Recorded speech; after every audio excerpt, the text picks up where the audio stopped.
I pledge allegiance to the flag of the United States of America and to the republic for which it stands, one nation, under God, indivisible, with liberty and justice for all. Alrighty, approval of agenda. Are there any changes? Aurora did mention there's no workshop. It's on the agenda, but we'll just mention that there's no workshop after the meeting. Are there any other changes? All right, we'll entertain a motion to approve. I'll make the motion. We have a motion. Is there a second? Second. We have a motion and a second. Any further discussion from the council? All those in favor signify by saying aye. Aye. Opposed? Motion carries. Item D, approval of minutes. The minutes for the HRA meeting from May 15th, the regular council meeting from June 19th, and the special council meeting, excuse me, from June 28th were included with your packet. Are there any changes to those? Not, will entertain a motion. I'll make the motion. We have a motion. Is there a second? I'll second. We have a motion and a second. Any further discussion from the council? All those in favor signify by saying aye. Aye. Opposed? Motion carries. Item E, citizens input. Burke. What's the procedure? Do I gotta go You, over there? yeah, just step up to the podium and say your name. We all know who you are, but for the record. I just have a question concerning Kirk Jensen. I live on 704 Haywood Drive, and I think it's kind of twofold. How long is a road supposed to last? 50 years? That's a great. You know, I think it's 50, right? Isn't that usually? I mean, you probably know roads better, definitely better than I do, but 30 to 40. 30 to 40. Okay. The section where we live in Haywood, all the water comes down 8th, and it comes off County Road 6. And there's a patch that's as long as that table already. And that's the good part. That's the good part of the road now. As you go down, it's spider webbed all the way through, which means it's already getting water and it's going to pop up again. But where the intersection of Haywood and 8th Avenue meet, people would actually rather leave and go on County Road 6 and take their life in their own hands trying to get out on the highway than go that road down there, because it's been patched and patched and patched. And it doesn't, and is there something about, is there new plastic or something that's coming out? Somebody made something with plastic that you can put in there? That would be good. Because I mean, it's a bad road anyways, you know, it's too narrow. It was bad when it was put in 20 years ago. And the reason that I came up here to begin with is when I heard the money that was being thought about spent on the fixing of the old city hall and where the money was going to come from, if it was going to come out of roads. Is that right? No. No? Wasn't there something about where if they couldn't get the money, they were thinking about taking some money that was designated for roads or something? I think it was. No. No. It was the financing of it. Yes. So we were going to bond for some of the street projects, and so instead of only, and correct me if I'm wrong, instead of only bonding for the street projects, we would add on to that bond a portion of what we were going to do for City Hall, or the old City Hall, only because it didn't really change the financing that much. So we were just shifting the money from one place to another. We weren't taking anything away from the road project. So that is a little bit confusing now when you say it like that. I think. Well, I mean, I know that when the road needs to be replaced, you're going to come to whoever lives on it and say, look, you got to. Well, we don't do that because we don't assess. So. Okay.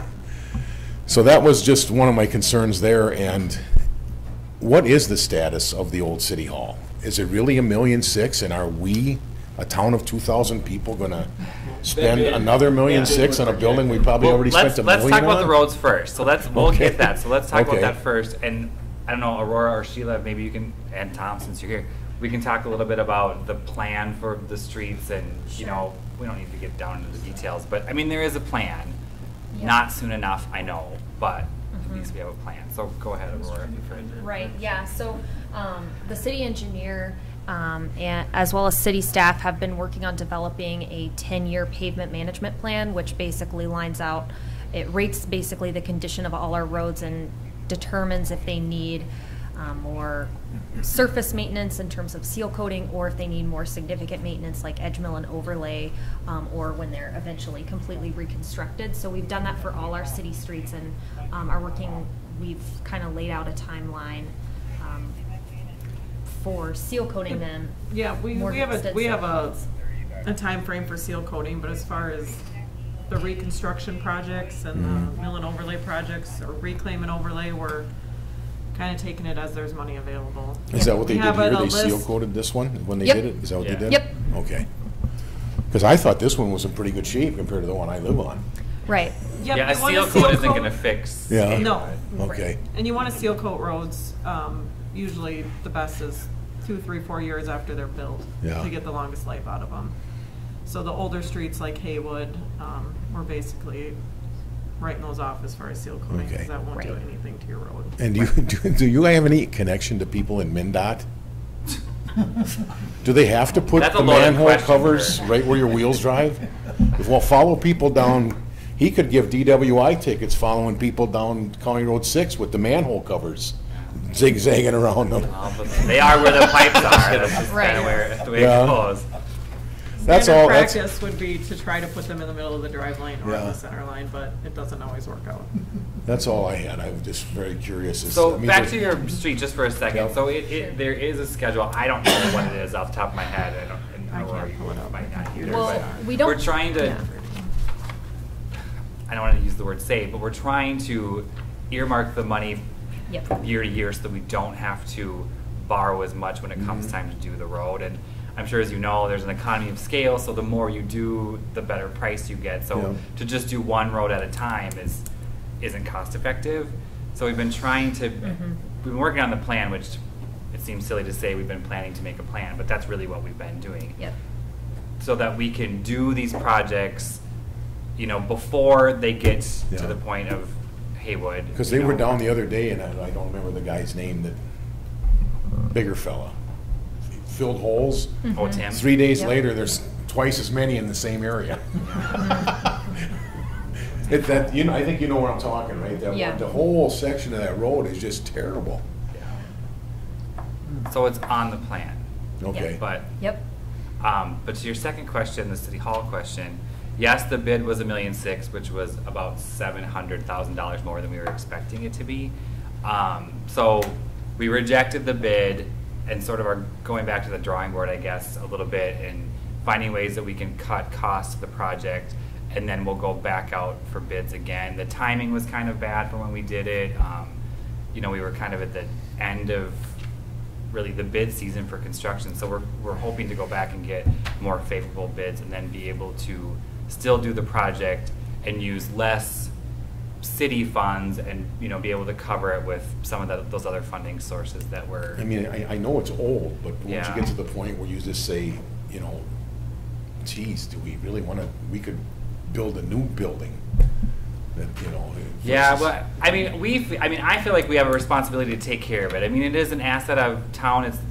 It's been neglected for a long time, and we're seeing that a lot of, with a lot of things that we own in the city, and it wasn't neglected because no one wanted to do anything. It was neglected because we couldn't do anything, or because there wasn't money, or because there wasn't a desire. And we got to the point now where it needs all of these repairs. So we could do them here and there and still just have a building that's only 40% functional, or we could spend more money and give us a building that some people that can actually use and it'll have more integrity for for a longer life. It'll have a longer life. If we just let it go, it's just things just keep breaking and Yeah, no, it's in tough shape. You can see Yeah. the roof, and the whole works like right. that. And to be honest, the whole project kind of started out with, we need a roof, and it's really expensive. We don't have the money for it. What can we do? So then you start looking for funding, and you can't get funding to do repairs, but you can get funding to do a remodel, and then you have to follow all these guidelines. So it's been kind of this,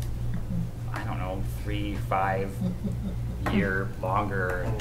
Did it hinder you because you already put a liquor store in there? Did that kind of hinder the historical society's aspect No, of the they thing? were okay with that because originally we were only going to work on the upstairs, and really the big barrier to that is not having an elevator.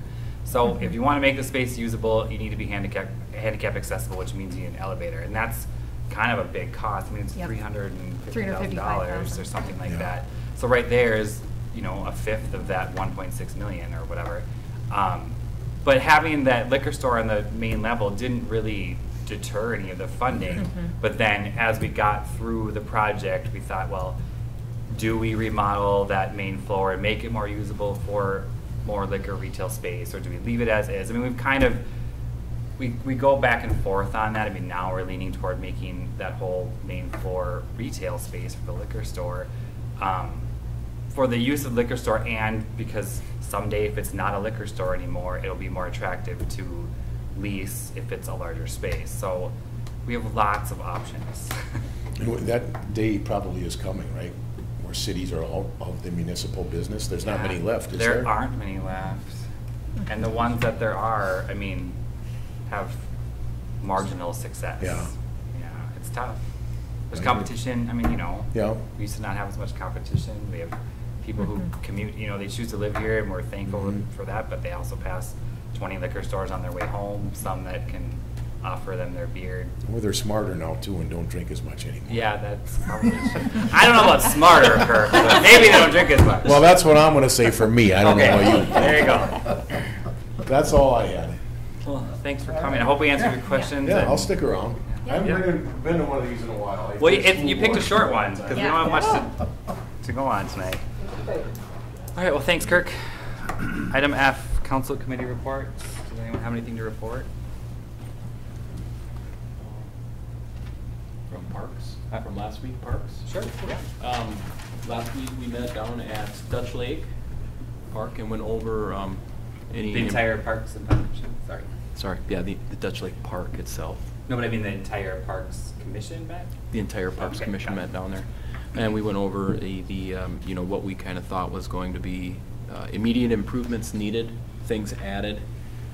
Talked about a little bit about, you know, how many people actually use that park. What do we see for traffic down there? Because we have a couple members down in that area already. So I think we got some good input put into it, but we also decided we have a clear vision that we'd like to see our efforts more down at Lions or Memorial, keeping things moving forward there quickly. So yeah, it was good meeting. All right. Anything else? All right, department reports. We have the municipal liquor store financials were included with your packet. We don't need to go over them, I don't think. The month of June was good. There was a small profit, but any profit is a good profit at this point, so. She controls that. Item H, the consent agenda. There's 4 items on there, and if anyone would like to discuss them, let me know, we'll pull them off. But we have consider accepting all reports and payment of claims, accepting the various personnel appointments that were included, and consider designating August 7th, 2018 as National Night Out, and consider approving proposal from Ken Yeager for the 2019-2020 assessing services. So any of those require? And do you want to just, Dave, do you have plans for National Night Out? Do you know yet? At this point, we're going to do it at Memorial Park. Okay. It's from 5 to 7. We'll be out there with the fire department. I put out the post on Facebook to see if any neighborhood parties will be planned this year, because last year we did have a neighborhood party, and then we had the fire department and some officers go out to that as well. Okay. I'm pretty sure Iddles is on board. We're going to do hot dogs again. Myra's going to do Ripper floats. We're trying to see if we can get the snow cones out there. Okay. But I think it'll be similar to what it has been in the past few years. Okay. So they can just watch for information on Facebook, our website. Yep. Stop you around town and ask Yep. you. All right. We'll entertain a motion on the consent agenda. I'll make the motion. We have a motion. Is there a second? I'll second it. We have a motion and a second. Any further discussion from the council? All those in favor signify by saying aye. Aye. Opposed? Motion carries. All right, item I, presentations, public hearings, and related approvals. Item A, recognize Tom Gefford's years of service. Hey. Tom thinks he's gonna retire. It remains to be seen. I'm not holding my breath. I mean, we have 2 weeks. Tom's retirement date is slated for August 5th, 2018, which marks nearly 30 years of service in the city of Howard Lake. He started when he was 9, so it makes him only 30 years. His dedication years of service are deserving of recognition, so Tom's here tonight. We're going to recognize him. I mean, in my time on the council, you've been the Public Works Department, so it's really been a pleasure working with you. I appreciate your knowledge and your institutional knowledge that will never be able to get out of your brain and pass on to the rest of the staff or any new staff. But you know, I think you've seen Howard Lake through some really good times and some really not so good ones, and you know, a flood, the wastewater plant change. I mean, you know, there's been some big things that have happened in town in the last 30 years. Since I started, Yeah. 29 years ago. You know, when I was here, when I started, there was no developments. You know, Shoreline Drive wasn't there, Haywood wasn't there, none of them were there. So it's been a lot. You know, it's been really interesting. Well, we've been glad to have you. We're excited for your retirement. I hope you have big plans or no plans. I mean, that's what retirement is. So, yeah, it's been a challenge. It's been very educational too. So no big plans. You're not going to No. open a restaurant or? No. I was thinking about opening a video rental store, but I don't think they'll. Hey, you never know. It's worth a shot. I don't know. We got a bunch of stuff in August, and after that, I really don't have much planned. And, you know, I've got a couple of part-time jobs I'm looking at. And I have a part-time job I'm going to keep, so do that for a while. So maybe do some traveling. Well, Wintertime, I'm more worried about wintertime than anything. I'll just get bored, silly, sitting around the house. well, we have a bunch of sidewalks you can clean if you're real bored. We got the new little Get on snow the blower snowblower, for yeah. citywide. Well, congratulations. Thanks for everything. Oh, thanks, Sam. Thanks for keeping me employed all these years. It's pretty easy to do. Pretty easy to do. I hope we made a difference. Yeah. So I don't know Thank if you, anyone Tom. else want to congratulate Tom. Thanks a lot. Yeah. All right. You will love retirement. Yeah. Alrighty, item B, Howard Lake Police Department Annual Report.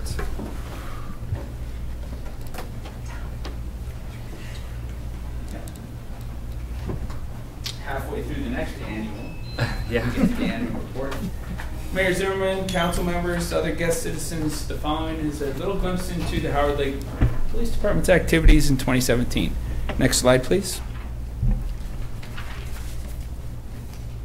This is the agenda that I'm going to be following, similar to previous years. You can go on to personnel.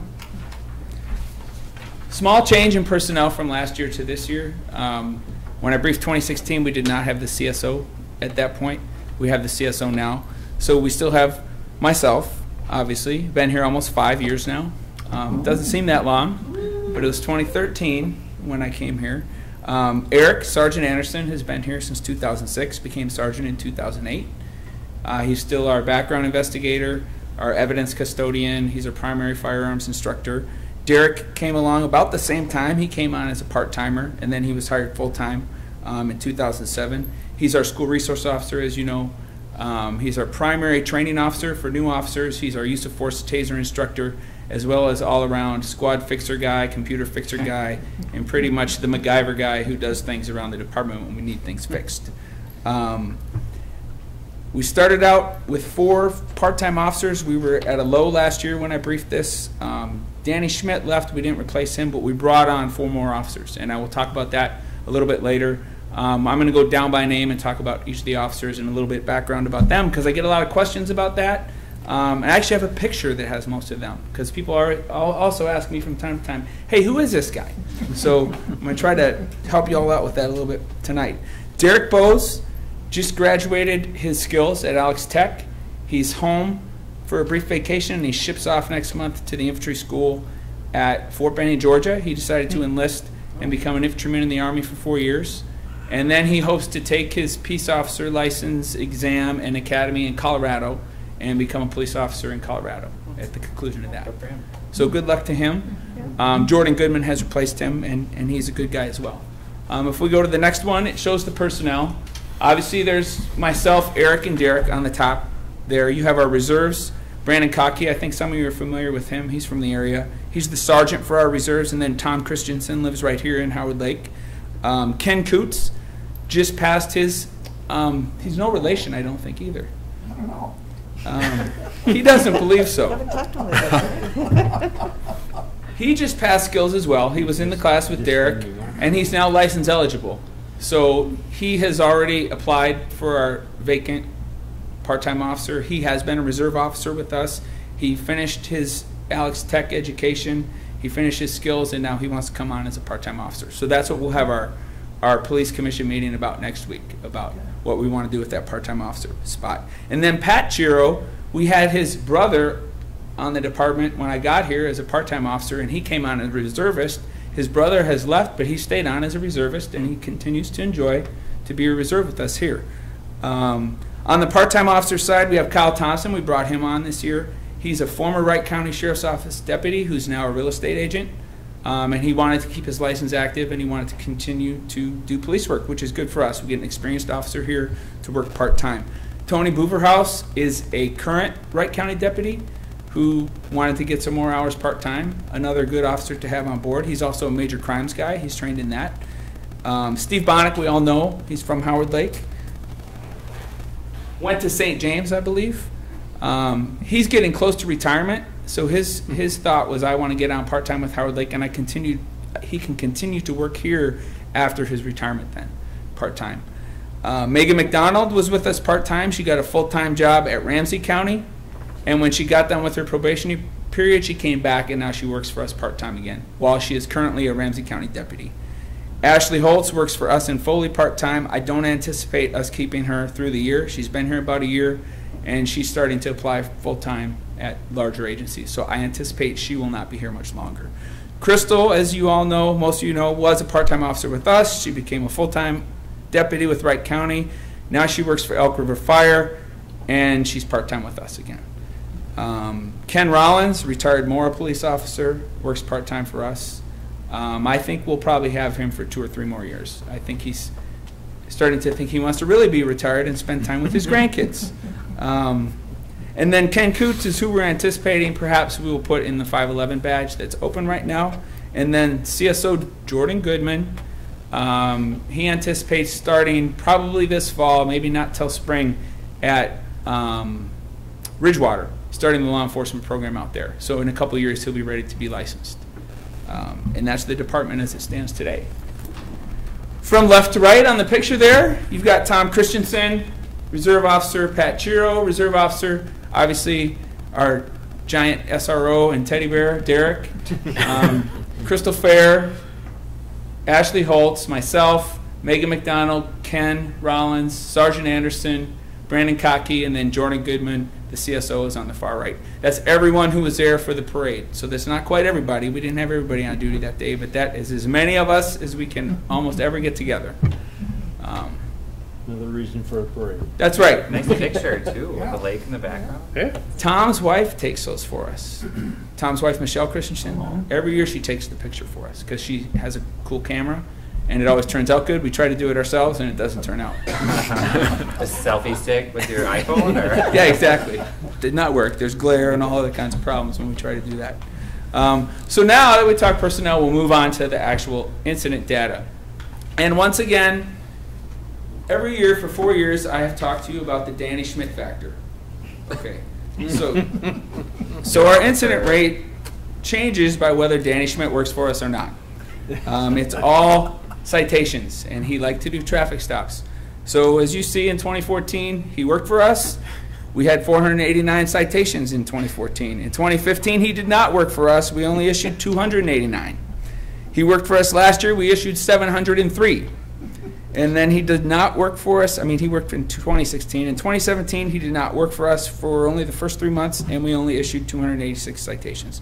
So when you look at our incident data, it's almost all driven by how many citations we write in traffic. The actual data of criminal complaints and those kind of things that we respond to tends to be a lot more steady than the traffic. And that actually was the Danny Schmidt factor. No kidding. He just loved to do traffic stops, and that's what he would do. So good for him. If you go to the next slide, that shows some statistics of more of the types of incidents we typically respond to. If you compare the 2017 numbers to 2016, they're pretty much comparable. I did put a star next to 2 that I thought were kind of interesting. Domestic calls, we've had decreases since 2013, and then we had a spike in 2016 back up to almost the same rate that we were at in 2013. However, it's important to note that arrests are almost consistent, 6 1 year, 5 1 year, 6 1 year. So that's just us being called. Most of the time, they're verbal domestics, and we get there, and it's a good thing we get there. We can get someone to leave, and they can be separated for the night, and then we don't have to go and charge someone with a physical domestic, right? So we did get more domestic calls. It doesn't mean we arrested more people or they're more physical domestics, if that makes sense. And Or it just means more people call. I mean, I just don't want to paint the picture that there's more crime in Howard Lake, because that's I mean, that's not necessarily the case. Right. You know, people are more proactive about reporting things that they hear. And you know, we don't know from year to we were at a real low, and I don't know why nothing was reported really in 2016. I thought it was great. And then we get the spike in 2017, but we didn't have a corresponding physical domestic rate. It stayed the same. So I think that's what we would be more concerned about. And I have another chart that's got a map, kind of shows where it lays out, because we did have a couple of surprising spots, at least one surprising spot. Burglaries declined sharply, but we can't take credit for that. When it was only 9 the previous year and it goes to 2, I don't think statistically it could be 9 again next year. I don't know. So we'll see what it is for 2018. We did have a consistent drug complaints. We did 2 drug search warrants this year. We did 3 the previous year. So that's pretty consistent. So far, we haven't done a drug search warrant in 2018. Not that we're not trying. And criminal damage to property incidents were up in 2017. I'll talk about those as well. Most of those were attributed to multiple things that happened in a short period of time or one night, like we had the thefts a few years ago where there's 13 reports. And it was kids one night going through town stealing from cars. So that increased our theft rate double almost that year. So we go to the next one. That's the map of the domestic calls. The good thing was we had no more than 3 calls to any one residence. So there were 1 apartment and one single family home where we had 3 calls. And I didn't put those specific addresses on the map. The interesting thing is you can see on the far right of the map that is 650 Shoreline Drive, which is our largest apartment building. So you're going to get more density there because of the number of apartments, and then the townhouses there. So we generally have the most domestic calls there. It used to be the trailer or the mobile home park, but we don't have them there as much anymore. The 3 apartment buildings down by the street shop on 9th Street, as you go down the corner, going down, around the corner there, down the hill, they changed management and they brought a lot of people in, and I don't think they did really good backgrounds on them. We've worked really hard. They have a property manager there right now, and we are not having incidents in 2018 like we did in 2017 there. So I think they've really cleared that up. The one surprising spot was kind of just north of Al's place, up by the fairgrounds, sort of by Tri-Light, that 4th Street block. We had an unusual number of domestics, not physical necessarily, but we did get a lot of calls on that block, which was unusual. We hadn't seen a spike there at all before. And it wasn't, like I said, it wasn't one residence. It was multiple residences. Because we only had 2, and it wasn't one of the ones there that had 3 calls to their residents. So that, to me, was kind of interesting. But again, overall, arrests were 6. There was 5 in 2016, and there were 6 in 2014. So basically, arrests on domestics have maintained the same. We'll go to criminal damage to property. So this looked like a spike too to me, so I looked into this one. On Haywood Drive. Wasn't me. I gotta get up early. Someone came through one night and damaged a bunch of campers, like cut fuel lines, stole propane tanks, that kind of thing, broke locks. And so that generated several reports from that one flurry of activity, probably by one person one night, and so that spiked that number there. The same spot we were having problems with some of those tenants on 9th Street there, same buildings, we were having the same different incidents, CDP incidents, with the same people who we were having domestic incidents with, and they no longer live there. There was some time last summer, I guess they decided they wanted to smash up each other's cars, like retaliation kind of thing. So, but that was all isolated to that area, and we didn't see it anywhere else in town. And then the final spot was one residence at the mobile home park where they let some people move in with them, and then when they moved out, they broke each other's stuff and called in those kind of things. And it was more civil than actual criminal. So that's what caused the spike in those incidences. Motor vehicle crashes. Obviously, we had the one fatal crash. That was 2016 in January, the pedestrian, right on the corner by the Legion there at County Road 6 and Highway 12. I'll talk about that a little bit later. The impaired driver of the pickup did strike and kill the pedestrian. He was charged. There were 14 reported crashes in 2016 at the Railroad Bridge. And Tom is not here, but he says there's many more because they'd find air conditioner units and pieces of, plastic and stuff on the road that they just clean up. And we didn't actually know who hit it. So far this year, about mid last year, we noticed a spike, and we had a point in about 2 weeks where 5 hit it. And we had a meeting with the county. They improved the signs on the north, tried to use different signs, and then for Winstock, the paper did a big story. We had it on Facebook. They put extra signs in. We didn't have one reportable incident for Winstock this year at the bridge.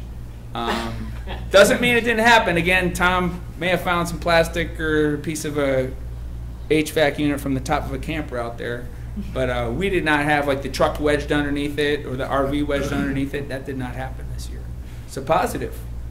After last year's record year. We had multiple crashes by the pit stop for some reason, which we hadn't seen previously. And then that little stretch from Sinclair out west, we had more than the usual number of crashes there. The other spot is right here on the south side by the grocery store. We have some crashes there as well, and that's typical. Some are fender benders, parked cars, and people driving on 8th, and others are the actual intersection there.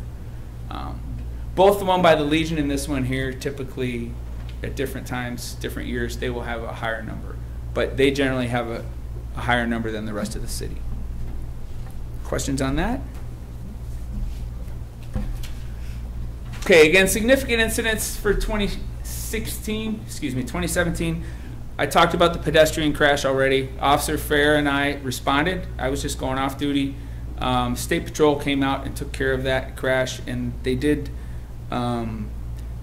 charge the driver with criminal vehicular homicide because he was impaired at the time of the crash. On 20 June, the stolen vehicle flame was an interesting incident. There was a young man who had gotten his tablet stolen, and he had a GPS tracker on it, right? So he called police and sheriff's offices all over the state and was tracking this thing, and they'd get there 5 minutes late. So he calls me and says, hey, this thing's in Howard Lake. And he says, it's over at Dura Supreme.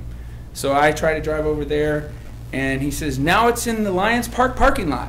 So I drive over there, there's this white sedan parked in the Lions Park parking lot. There's nobody in it, right? And this SUV pulls up, and it's the guy. He's like, he's in there. I saw him go in the bathroom, right? So this guy comes trotting out of the bathroom and takes off in the car. So I follow him up County Road 7, across 107 to Waverly. He gets on the gravel going south north of the lake there. So it's all dust. I got to back off. I lose him, right? No problem, though, right? Because this dude calls dispatch and says, he's at 47th and Imhoff. So deputies pick him up. He ends up running over spike strips, Bajas through a cornfield a couple yards. Then he bails on foot, right? So we don't find him, but he left Cinderella's slipper there, right? He left his sandal there, right outside the car. So that night, Bonnick's Can't run in sandals, so. He's got one sandal, right? And he bails and runs. That night, I get a phone call at home. Derek says, hey, Bonnick found some dude with one sandal in Waverly. So he takes a picture of, takes a picture of the sandal that he has. I'm like, that's the matching sandal. So they arrested him, booked him, and turns out he had all kinds of stolen property from stuff all over the state. The car he was driving was stolen. He wasn't from Howard Lake? No, he was up somewhere by St. Cloud. But that's what he did. Once we ran his criminal record, he steals stuff and runs from police. That's pretty much what he does. I mean, you don't run toward police when you steal stuff, well, though. Right.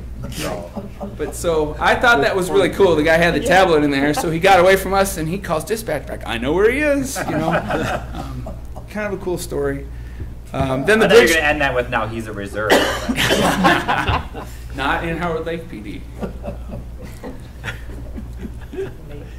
No, it is interesting. And it's interesting to call some of these police departments and say, hey, I have a bunch of stuff. I think it was stolen from your city, because we have this name on some of this stuff. Serial numbers are great, especially tools. Some of the commercial level tools with serial numbers on them, the manufacturer actually knows who they sold them to. So that's pretty interesting. And then, like I already discussed, the bridge strikes was pretty significant in 2016. It was a record year by far. Initiatives, Narcan, we had 3 incidents that we responded to where someone had overdosed in 2016. I'm sorry, I'm going a year back, 2017. We did not carry Narcan. The ambulance did, and they administered it, and it worked on all 3 of the patients. So we determined that we probably needed to carry it. We hadn't seen that before in Howard Lake, but now that it's here, we decided we needed to carry it. So now most of us have been trained. We still have a few more we need to get trained, but we carry it with us. I have it in my vest right now in case we need to administer it to someone who's overdosing on heroin or fentanyl, which is worse. We signed up and became part of the sex trafficking task force, not specifically because of something here, but we did have an incident that had a tie here, and then as we started looking into it, it's way too much for us to try to investigate it all. And the task force brings the ability to go multi-state, multi-jurisdiction, and bring it all together. So I think that's the way we have to do that. The radar signs. Here, hold on a second. Is that a state task force, did you say? This is a state task force run by the BCA.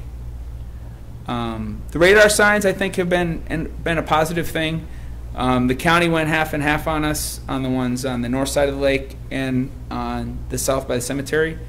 And those are permanently posted. And then we have the 2 that we bought that we move around. Right now, they're both up by the county fair because the county fair is in town. But we can move those around. And I think they've been working.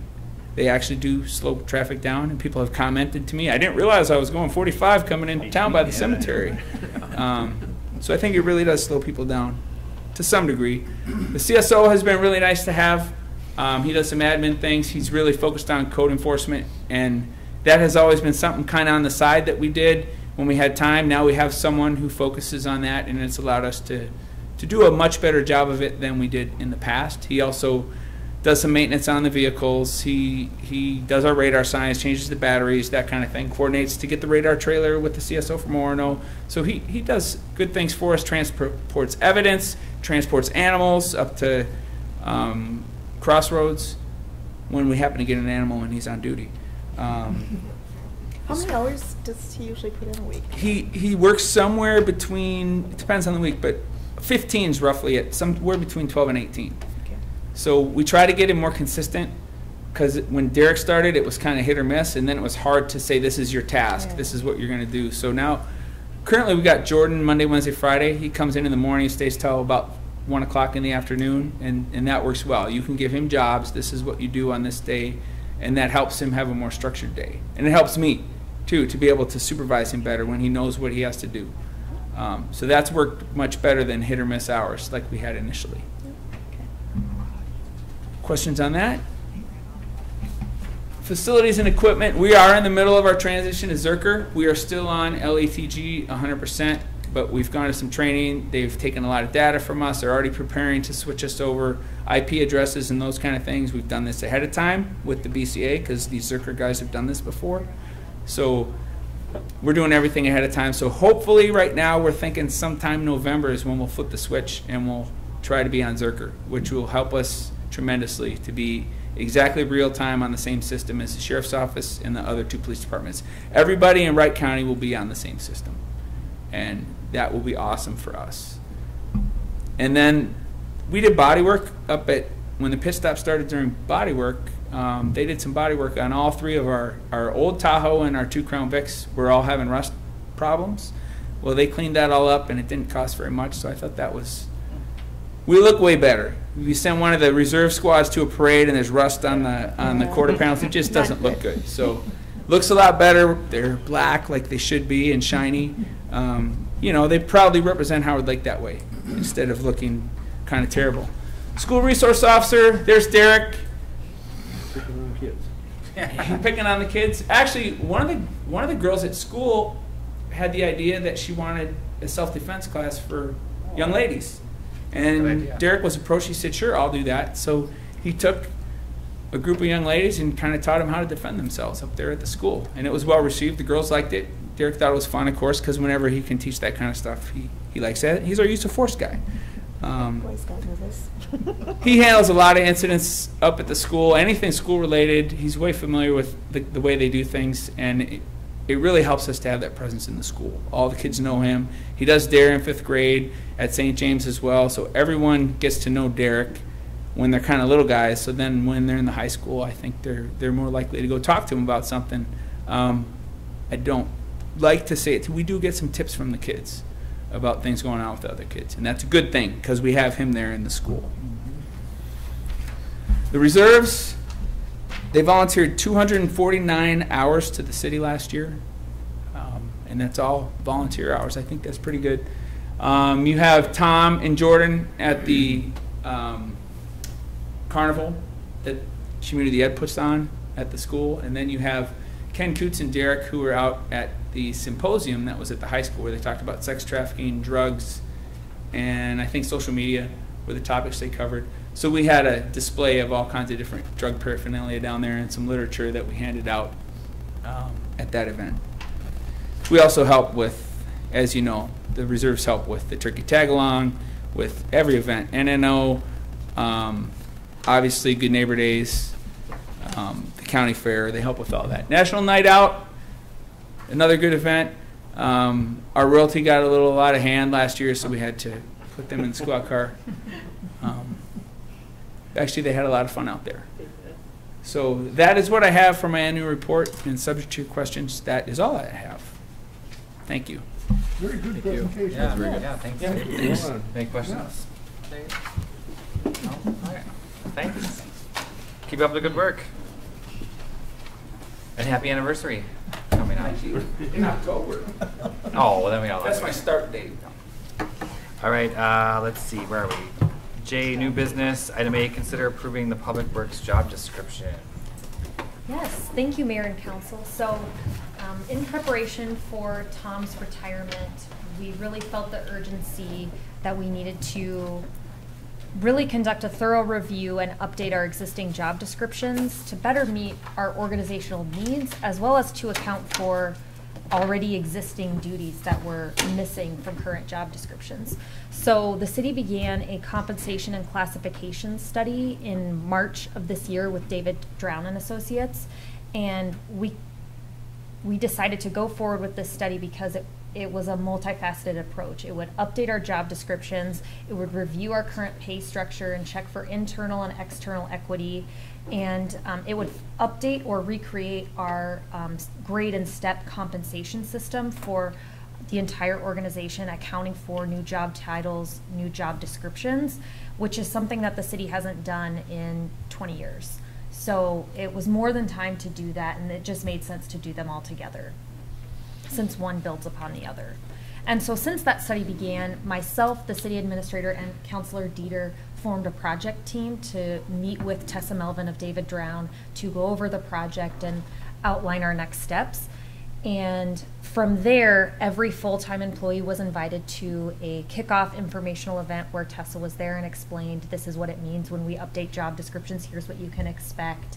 And they were informed that they would complete a survey of a sort that they referred to as a position analysis questionnaire. So they were asked to say, you know, what would you change about your job description? What's missing from it?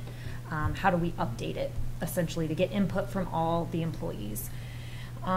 And if you can recall from that first meeting we had with Tessa when we approved the compensation study, we went over the timeline pretty heavily, knowing that Tom's retirement was planned for August, and we felt the timeliness of that. But updating job descriptions takes a long time, and so some of them took longer than others. So, but because we do want to post for a position in the Public Works Department, we wanted to move forward with the Public Works job descriptions tonight. That way they weren't held up by some of the other departments getting their descriptions updated. So that's the only thing being brought forward tonight. The rest of the job descriptions, as well as the complete compensation analysis and market analysis, will all be part of a formal presentation that's forthcoming. But just a brief summary of some of the changes to the Public Works job descriptions specifically. First, we removed outdated duties, things related to operating a wastewater plant that we just don't have anymore. I mean, that just didn't make sense to include. But we also were very intentional that we broadened each role to account for that every member of our Public Works staff does things related to streets, utilities, parks, facilities. And our old job descriptions made it seem like, well, this person does utility work, this person does streets work, and this person does parks. You know, it didn't really account for the fact that all of these guys, they do it all. You know, whatever needs to be done, you call them, they'll do it. And so we needed to have job descriptions that reflect that, because anyone else who comes into this organization would be expected to do the same thing, work in all those areas. So that was a big change, as well as we focused on creating a career ladder within the Public Works Department. So we made it so that there is an entry-level position that where it's not required to have sewer and water licenses, but that if you do obtain sewer and water licenses, you can be promoted to a higher level. And then there still is that lead position of someone who's working in the department day in, day out, coordinating the daily work activities, making sure projects get done, assists with getting bids, like things like that, to make sure there's still that direction coming from someone, but that, you know, there's kind of that chain of command and that someone has the opportunity to move up if they wanted to. So you're not requiring the sewer and water license? For the entry-level position only. So there could be a chance that we don't have anyone at that level. If everyone that we look to hire has a sewer and water license, they would be at that Public Works 1 level. But it gives us some flexibility that we can have, you know, if we want someone to more focus on things where they don't need to have a sewer and water license, if we have enough other people in the department that do, it wouldn't be required. But we can always encourage this. And again, having a ladder like this encourages people to get additional certifications, because they would, you know, see a promotion. There's a path forward. And what's the advantage of having a sewer license now that we don't operate our own plant? Is it just kind of for well, we backup, have or- to have Oh, a for sewer the license to be a stations. collection system, because we Oh, still I see. maintain a sewer system. So we don't need the same level that we used to, but we still have to have a sewer license. Got it. Mhm. Okay. Yep, so those are some of those significant changes that have occurred in Public Works, but I would note, as is the case with Public Works and will be true for all employees, they reviewed all these job descriptions, we met, talked it over, and so they were given a chance to say, no, you still missed this, or I want to see something more like this. So, and they had some good suggestions in terms of the minimum requirements. Like, they were really vocal about, you know, we want to cast a broad net, make sure we get enough applicants who can apply to our positions. So that was some good input from them, but they've signed off on these, so that's why they're before you tonight, because the Public Works Department has already said, yep, we're good with these updates. And when Tessa does our presentation at some future date, she'll still include these, even though we've already approved them, right? Yep, we just need approval before we would post for someone, and we thought that it wouldn't make sense to just show you one job description in the Public Works Department, because Right. you kind of need to see how they fit together. And another part of this is the compensation piece. So like I mentioned before, the full compensation study will be forthcoming, but for the purposes of posting a position, we do need to have a salary range established for it so we can actually hire someone. So the market study for that has already been completed, and the salary range for that is $30 to $36, which is basically within the range that we currently budget for. So that's For the lead position. correct, for the Public Works lead position. Got it. Yep. So with these changes, in order to move forward and post the position, we're looking for 2 actions. 1, to approve the job descriptions, and 2, to approve the preliminary wage range. So any questions? So we're not approving the advertisement for an open position then right now, correct? No, Or- you would. We, okay, Yep, because the plan is to post for it starting tomorrow. got it. Okay. Hmm? Well, I'm sure you've all read through them. Jason, you've read through them probably more than the rest of us, but. You know, I found it very interesting that at least it clearly defines what the roles are going to be for each of these individuals, and there's gonna be less questions on what am I supposed to do, who's gonna delegate to me, who's gonna tell me what to do. That's what I find exciting about it.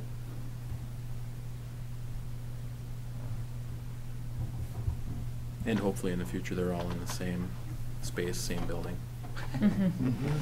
Or at least a building with a bathroom. Yeah. Okay. So do you want that in two separate motions, Aurora, or do you not care? Either way Okay. is fine. Well, why don't we do it in two, just Sure. for fun? Let's, we'll take the job description first. We'll entertain them, and we can do all of them at the same time, Yep. I'm assuming. Yep. We're gonna entertain a motion regarding the Public Works job descriptions that were presented. Make the motion that we accept as presented. We have a motion. Is there a second? I'll second. We have a motion and a second. Any further discussion from the council? All those in favor signify by saying aye. Aye. Aye. Opposed? Motion carries. All right, the second item would be the wage range that we're advertising for the Public Works lead. And tell us again whether it was 30 to... $30 to $36 an hour. Correct. Yep. Okay. All right, we'll entertain a motion for And that. that 30 to Oh, sorry. 36 is what's budgeted for, but that also fell in line with other communities that we sent out to that were Yep, similar. yep, that's what the market is saying, and that's Okay. what we currently budget for anyway, so. All right. Yeah, thanks for that. All right, we'll entertain a motion. I'll make the motion. We have a motion. Is there a second? I'll second. We have a motion and a second. Any further discussion from the council? All those in favor signify by saying aye. Aye. Opposed? Motion carries. And I'm assuming that you'll advertise that in the normal places, Yep. the league. Yeah, we'll post it on the league, we'll post it on our city website, as well as post an ad in the paper. Okay, perfect.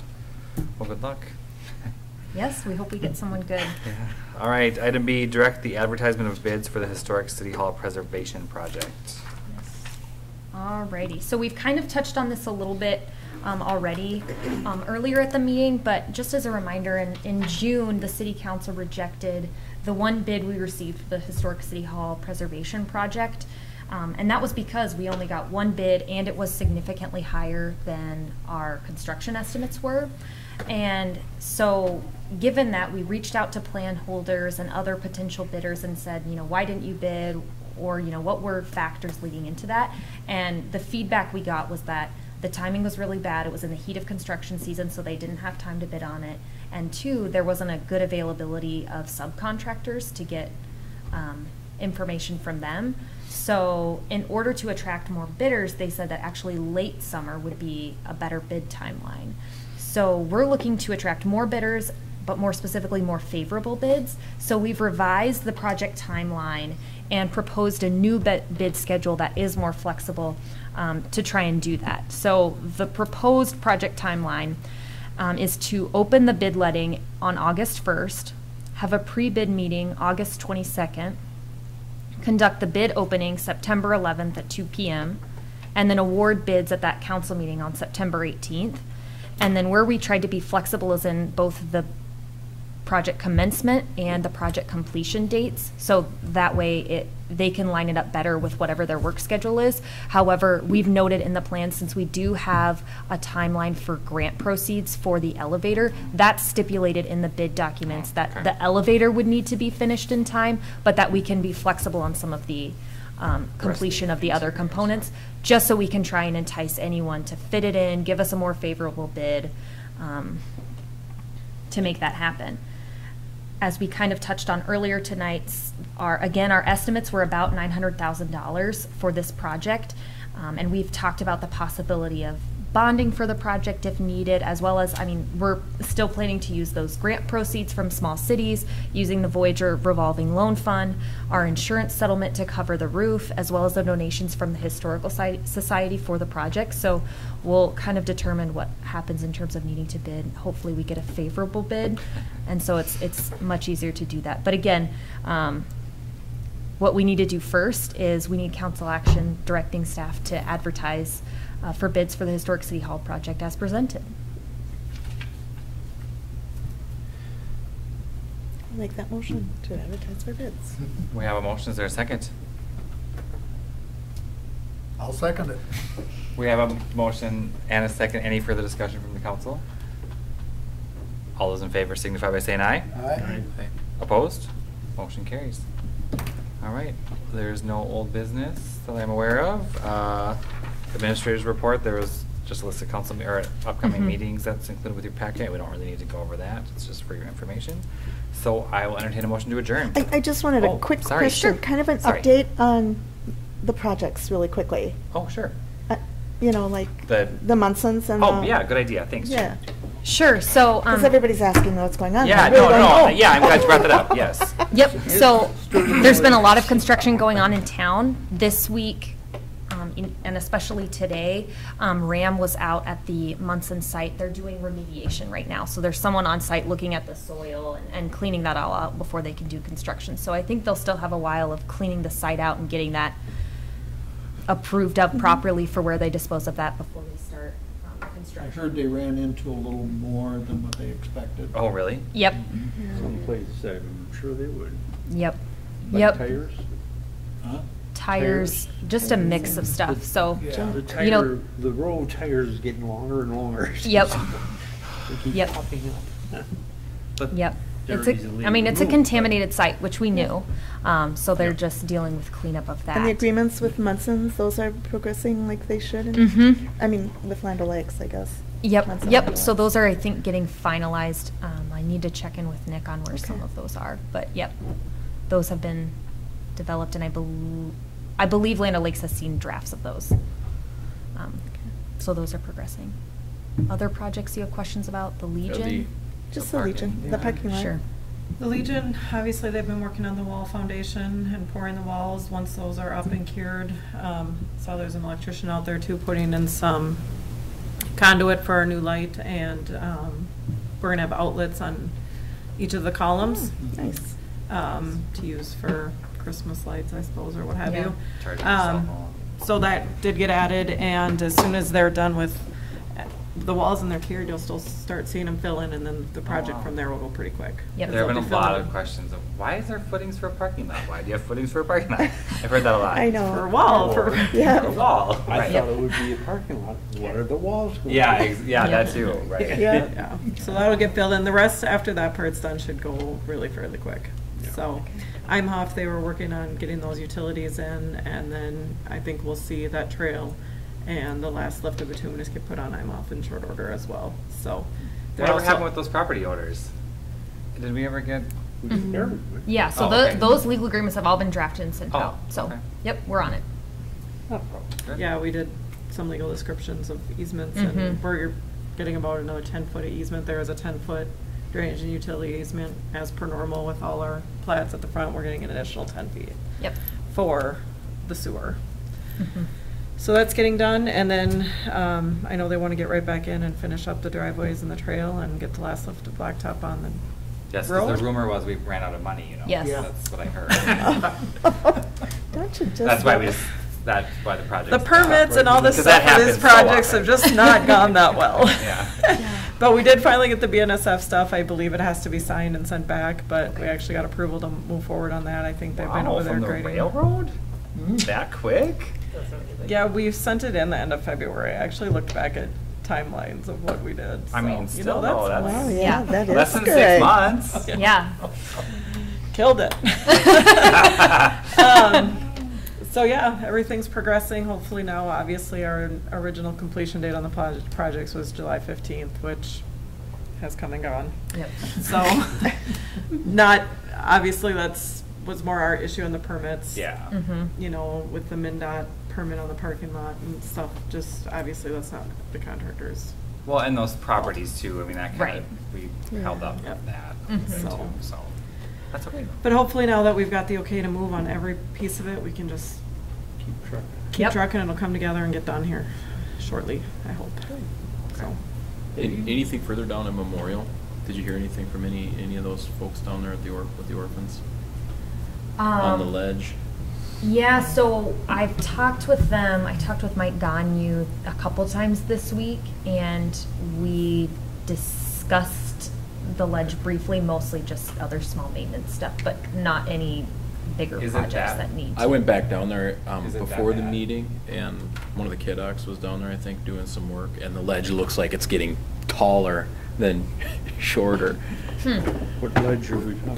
Where we put in the concrete. Where the concrete Yep. borders the lower section of bleachers, Huh? where it curves around, it's Mhm. a considerable drop on, one side doesn't have block, but the other side, the north Mhm. side has some blocks in there, Yeah. I think. Hmm. So that, Oh, that question came yeah. up, and I know we've talked about there needing to be something drafted. Yep. So if we're, keep pushing that along. Yeah, to get absolutely. Before anything else is done down there. Mm-hmm. Yep, absolutely. But we also don't want it to be unsafe for a lengthy amount of time. Right, and Yeah, How did but- we not anticipate that we were gonna have a But big we bench can't keep there? doing stuff down there and have other stuff go not being touched Yeah. and just No, focusing I everything. get that, but we also have to pay attention to what we just did and whether, I mean, if it's a Yep. safety issue, we need to address it. right. Right. Yep. The rake, rake, Sorry, go ahead. the rake, Was ordered. the rake was ordered. Might be The this week. rake. Do you wanna remind us quick? Sure. that- This was a discussion we had at the Parks and Planning Commission meeting. We had discussed, so we purchased just this week a rake to be used to maintain Lions Park Beach and other, just because there's not enough staff time to do it manually. And with the amount the frequency that we need to do it, and given that it's probably our number one complaint, we were like, we have to do something different than we are because we just don't have the ability to maintain it to how it needs to be maintained just with staff time alone. So we purchased a rake and that should be here by about the end of the week, if not early I'm next assuming week. you just don't mean like a garden rake, obviously. No, Yeah. no, it's something that'll go on our tractor that they'll drag through the so water. people and all know. this Well, stuff. given how wet everything has stayed and, Mhm. and the vegetation down there just continues to grow, so you've got the blocks and everything Mhm. continue to weed out, and all the milkweed and everything else, and the rain gardens up there, it doesn't look like a beach, but Right. we know that. Yeah, and I have an email out to Dan to talk about it, but I haven't heard back from him yet. Okay. But I want to schedule a meeting with him to talk about how we can change, if there's something we can change in the way we maintain it, or, get some action steps, because we've got to do something different than what we have, so. I'm sure everybody else already knows this answer, but can these other rain gardens, can they be trimmed back at all, or? Yeah, and we typically do that. Wright County Water and Soil says, I believe they've said that when we trim them, we actually make it worse. Oh. Well, and and plus, some- they're supposed to be the responsibility of the property owner. That was the deal Yep. when they went in. Yep. Like I mean, obviously the one in the parking lot's ours, but City, yeah, Yep. Like this owns one back here. that's the school. I mean, technically it's the schools. Okay. They are supposed to I'm maintain. just I'm not asking. saying we Yep. shouldn't do anything to help them, but that was part of the deal with those Mhm. rain gardens is it's on your property. This is how you maintain it. You are responsible to maintain it. Yeah, and so since we've gotten complaints You about know. being able to see, I think I've mentioned that to Dan, and they might put in some other type of border that might help the plants not spread literally all the way to the curb, so that way people can see around that stop sign. But again, that's Yeah. the school, and I'll bring it up when I meet with Dan again, but Do you want to tell us quick the dates of candidacy Before we filing? get off of that. Oh, Subject. it'll be quick. Oh, I'm sorry. That's one thing. Yeah, Go ahead. same subject. The one by my house, it was the first one to go in, much Mhm. to my displeasure. I asked not to happen, but it was. You were overruled by your own. Yeah, my own story. Anyway, it really isn't put together. It's put together all at the same level to dump into the rain gardens. And so it's very difficult to keep it clean because it doesn't wash itself out and a bunch of other stuff. But added to that is the fact that they helter skelter pick different species of plants, put them in, and I don't know why it always seems like the big ones are on the outside and hanging over the curb and all that kind of stuff. mhm. So we come along, and we push them all back and cut them Yeah. off, and we do whatever else we can do. Yeah. It's a real pain in the butt for the owner to keep up that way Mhm. because of that. And so I kind of ask that people understand that this is a little help that we've chosen to do for the lake's sake, and Mhm. slow down a little bit, look around the corner, but don't make it a more dangerous situation.